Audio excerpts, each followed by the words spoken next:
1번 주제 네 준비됐나요? 1분 안 돼요. 네 지금 바로 할 거예요. 네. 이게 생방송이에요. 네. 자 발표를 해주시는 분은 일어나셔서 마이크를 전달해 드릴 텐데 지금 우리 홀 중앙에 있는 카메라 보이시나요? 저기 모자 쓴 카메라 스태프분께서 계신 그 카메라를 보면서 발표를 해주시면 네, 좀 부담스럽죠? 네, 그래도 네, 거기를 보면서 발표해 주시면 여기에 계시지 않은 분도 더 잘 볼 수 있지 않을까 싶습니다. 발표는 3분 30초에서 4분까지 하도록 하겠습니다. 그래야지 다 정시에 끝날 것 같고요. 3분 30초 정도에 마무리해 주시면 감사하겠습니다. 발표 듣도록 하겠습니다. 첫 번째 주제, 마을 자치와 마을 일자리에 대한 제안 발표 듣도록 하겠습니다. 박수 부탁드립니다. 네, 감사합니다. 마을 자치와 마을 일자리 첫 번째 저희 주제 토론한 내용 결과를 공유하도록 하겠습니다. 저희는 행정기관에서는 행정안전부와 또 광주시 그다음에 자치구인 북구에서 담당 관계자분들이 참석을 하셨고요. 저희 그 중간 지원 조직으로 광주시와 또 자치구 센터 중에서 광산구 센터 그리고 NGO 센터님께서 참여를 하셔가지고요. 저희 정책적 지원을 좀 했었고요. 제안자인 아까 보셨던 정달성 의원님과 아쉽게도 오늘 광주광역시 의원님께서 참석을 해주셨는데 불참하시고 저희가 열띤 토론을 진행을 했습니다. 결과를 말씀을 드리도록 하겠습니다. 저희 마을자치와 마을 일자리 관련해서는 제안된 세부 내용은 아까 들으셨겠지만 동단위에 마을 자치 활동을 할 수 있는 인력, 일자리를 각 3명씩 지원해 줄 것을 요청을 한 내용이고요. 세부적으로. 그래서 그 분야로는 주민자치, 마을 공동체, 청년 내지는 복지 분야에 각 3명씩을 지원해 줄 것을 했고요. 여기에 플러스해서 2단계로는 이후에 동단위에 공공서비스 일자리까지 복지를 포함해서 일자리를 지원해 줄 것을 요청한 내용이었습니다. 이에 대해서 마을 공동체나 주민자치 활동을 전문적으로 이 활동을 지원할 수 있는 인력에 필요하다는 데는 모두 다 동감을 했습니다. 여기까지 가는데 좀 어렵긴 했지만요. 공감을 했고요. 그 공감한 방안에서 지원 방안을 어떻게 할 것이냐에서 두 가지 방향으로 나왔습니다. 네. 주민자치 활동 인력의 확보 방안으로는 현재 제도적 마련으로는 정부가 추진하고 있는 지방자치법 개정이 되면 그 개정 안에 운영비, 그러니까 인건비를 포함한 운영비 지원이 포함되어 있는 개정안이 개정되므로 그것에 따라서 추진하면 되겠다라는 의견을 서로 나눴고요. 그다음에 재정 지원에 대한 부분이, 그러니까 법적 제도적으로는 근거가 마련이 돼서 되는데 이 재원이 필요하지 않겠습니까? 이에 따라서는 그래서 이 재원 지원은 자치사무에 해당하기 때문에 중앙정부로서는 제도적 근거를 마련하는 데는 지원을 할 수 있지만 재정적 지원, 직접 지원은 어렵기 때문에 자치사무로 자치단체에서 담당하는 것이 맞다라는 의견을 주셨고요. 그래서 단체장님들의 의지와 그다음에 또 활동할 수 있는 방안으로는 지금 행안부가 공고하고 있는 주민세 상당액이라는 게 있습니까? 혹시 주민세 내시고 계십니까? 저 12,850원 나갔다고 방금 카카오페이에서 연락이 왔는데요. 이 주민세를 내시면 이게 이제 자치구에 가고 시로 모아집니다.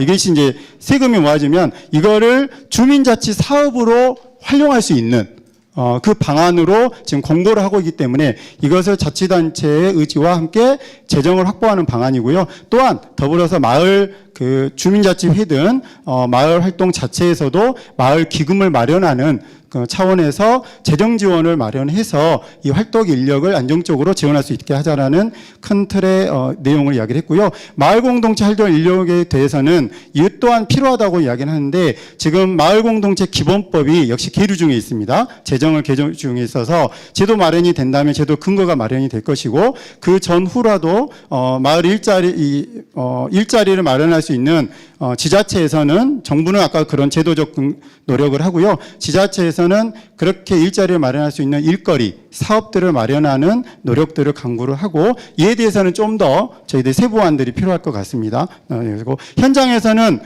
그러면 그렇게 활동할 수 있는 사람들이 준비가 되어야 어쨌든 지원책이 마련이 된다면 실제적인 효과를 얻을 수 있기 때문에 전문적인 활동 인력을 성장하고자 하는 그런 노력을 같이 함께 하자라는 의견들이 모아졌고요. 관련한 정책들은 아까 말씀 지방자치법 개정안 지금 있고요. 그다음에 마을공동체 기본법 그리고 행안부에서의 저희들 부서에는 자치분권 제도과 오늘 오셔서 같이 해주셨고요. 지역공동체과와 주민자치 공공서비스 추진단 또 시와 구까지가 포함돼서 저희가 이렇게 될 것 같고 오늘 의견은 이렇게 모아져 가지고요.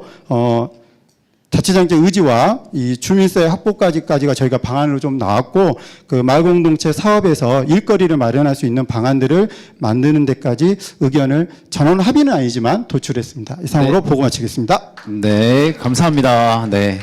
법제도에 대한 정비 그리고 재원 마련에 대한 아이디어 뭐 중앙정부와 지방자치단체 간의 협업 이런 것들까지 꼼꼼히 짚어보신 것 같습니다. 자, 이어서 두 번째 마을공동체 재정 운영과 합리적 개선에 대한 이야기 어떻게 진행되는지 들어보도록 하겠습니다. 네, 소개를 간단히 또 한번 해주시기 부탁드립니다. 네. 네, 저는 광주 지속가능 발전협의회 윤희철입니다. 오늘 저희 분과에서는 마을 공동체 재정 운영과 합리적 개선에 관련된 정말 긴 토론을 했는데요. 아직도 사실 말씀을 다 못 나누셨습니다.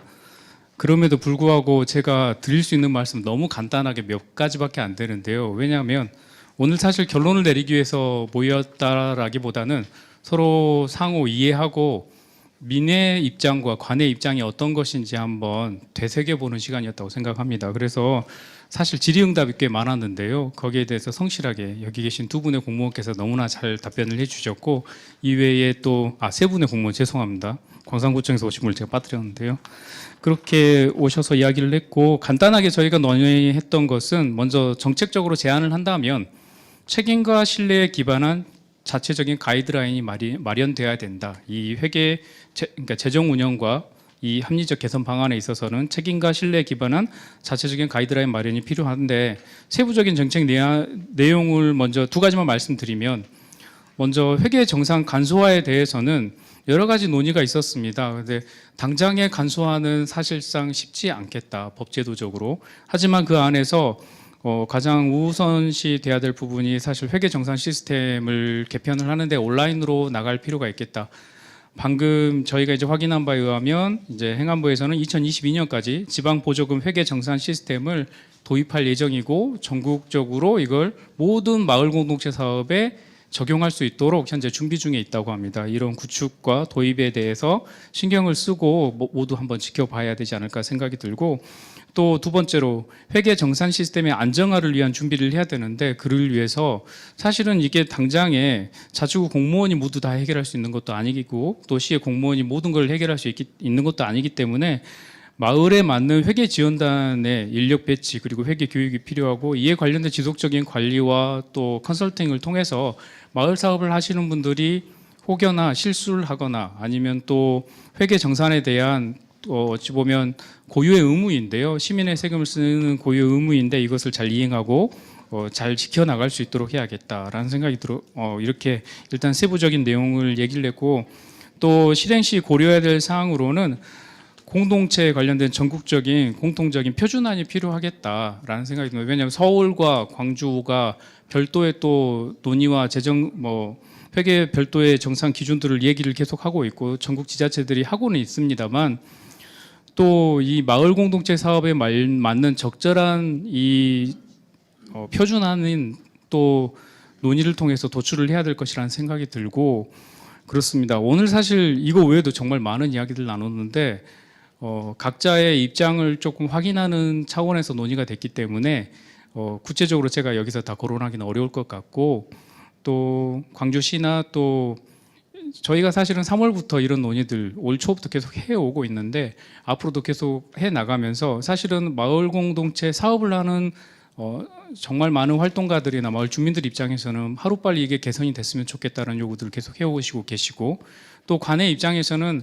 사실 공무원들 입장도 저희가 충분히 감안해야 될 것이 저희가 이 회계 정산은 간소화를 잘못했을 때 이로 인해서 나중에 감사를 받는다든지 했을 때 그 책임은 고스란히 그 해당 공무원이 져야 된다는 문제도 있습니다. 그래서 투명하고 깨끗하고 모두가 합의할 수 있는 정말 안전한 시스템을 구축할 수 있도록 앞으로도 계속 논의장을 이어가도록 하겠습니다. 감사합니다.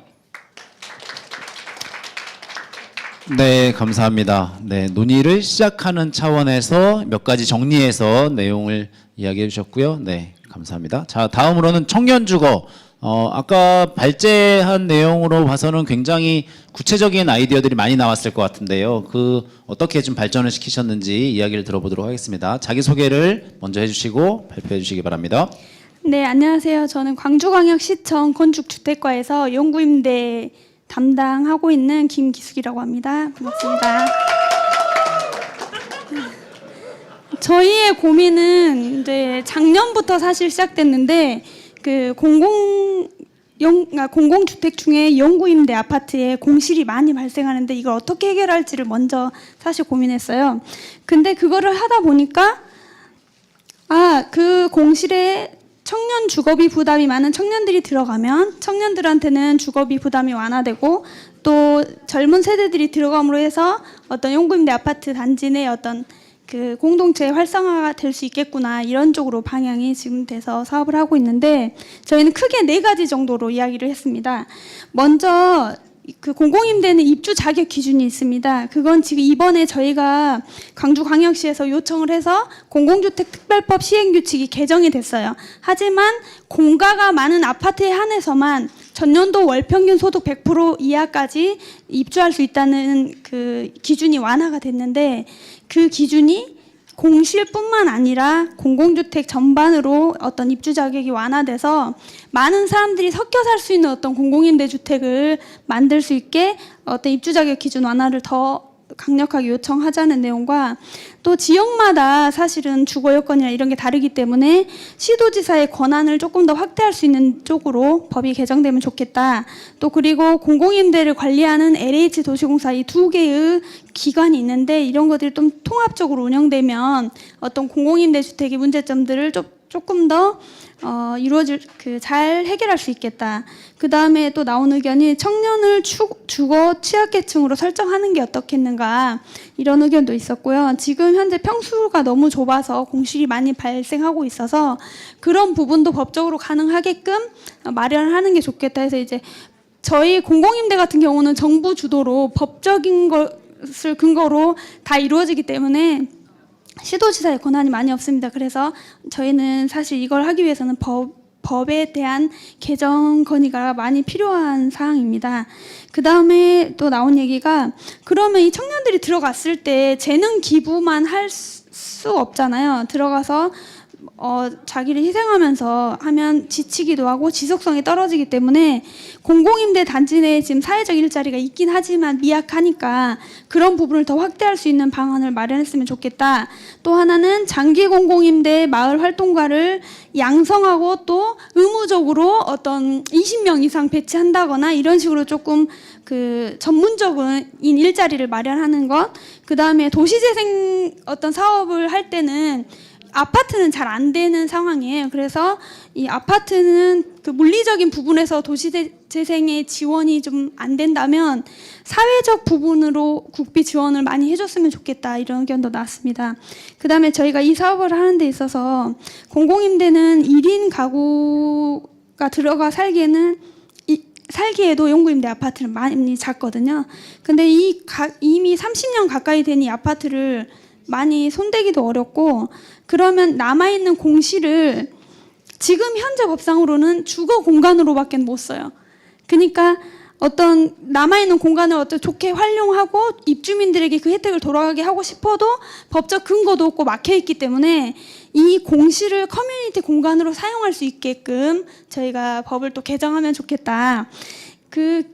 그래서 예를 들어 1층에 공실이 오래되고 발생할 경우에는 주민들이 그 공간을 공유할 수 있도록 확대해서 뭐 세탁실, 공동 요리실, 공동 식당, 마을 책방 이런 것들을 연구임대 주택 1층에 마련하면 주민들이 자연스럽게 만나서 커뮤니티 할 수 있는 그런 공간이 되지 않을까 그런 의견이었고요. 마지막으로 이제 우리가 이런 것들을 했을 때 누구나 인정 가능한 결과 가져올 수 있는 그런 지표가 필요하다. 그러니까 누구나 인정할 수 있는 이 사업을 했을 때 그 어떤 측정 지표나 이런 것도 마련돼. 이거는 이제 저희의 앞으로의 과제라고 할 수 있을 것 같습니다. 그래서 그 전국에 많은 용구임대 아파트들이 있지만 사실 용구임대 아파트에 공실이 발생하는 그 어떤 모습이 한꺼번에 확 나고 이런 게 아니에요. 마치 물들이듯이 광주에서 그다음에 대전으로 이렇게 밑에서부터 올라가는 추세거든요. 그래서 아직은 많이 공감은 못하고 계시지만 용구임대는 점점 낡아질 것이고 공공임대 다른 국민임대나 행복주택은 최근에 지어지긴 하지만 공공임대 장기 공공임대에 대한 사회적 관심이 정말 필요하고 그것을 광주가 지금 적극적으로 앞서서 나가고 있다는 것을 알아주시면 감사하겠습니다. 고맙습니다. 네, 감사합니다. 네, 뭐 잘하라고 환호성을 지르시는 거죠. 네.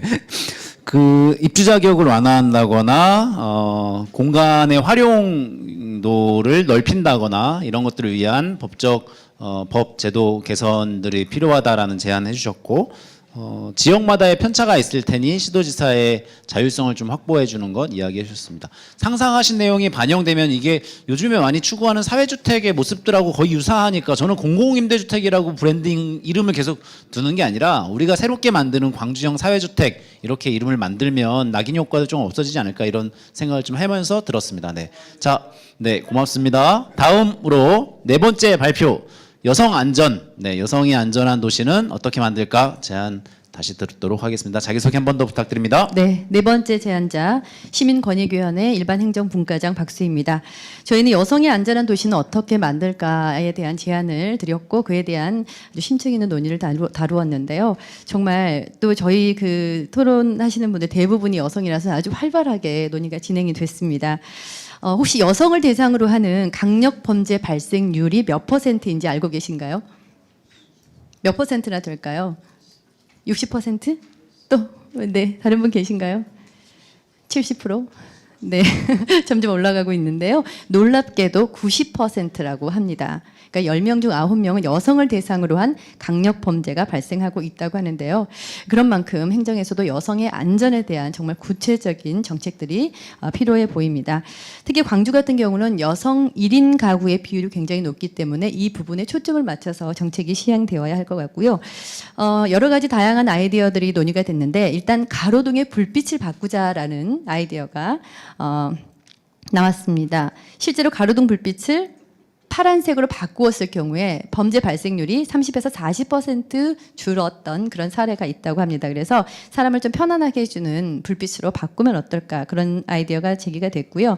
또 시야를 가리고 또 민원이 제기되기 때문에 가로등을 좀 낮게 설치를 하자 그런 제안도 나왔고 또 어두운 곳에 갈 때 사람이 지나가면 센서가 작동해서 자동으로 불이 밝혀지는 그런 센서 작동 가로등이 설치되는 건 어떨까. 또 주택가 바닥에 로고젝트 주택가 바닥 로고젝트라고 해서 바닥에 불빛을 나오게 하는 그런 것도 지금 현재 경찰청에서 일부 진행이 되고 있죠. 네, 그런 것들을 좀 확대 시행하면 어떨까 그런 의견들이 나왔고요.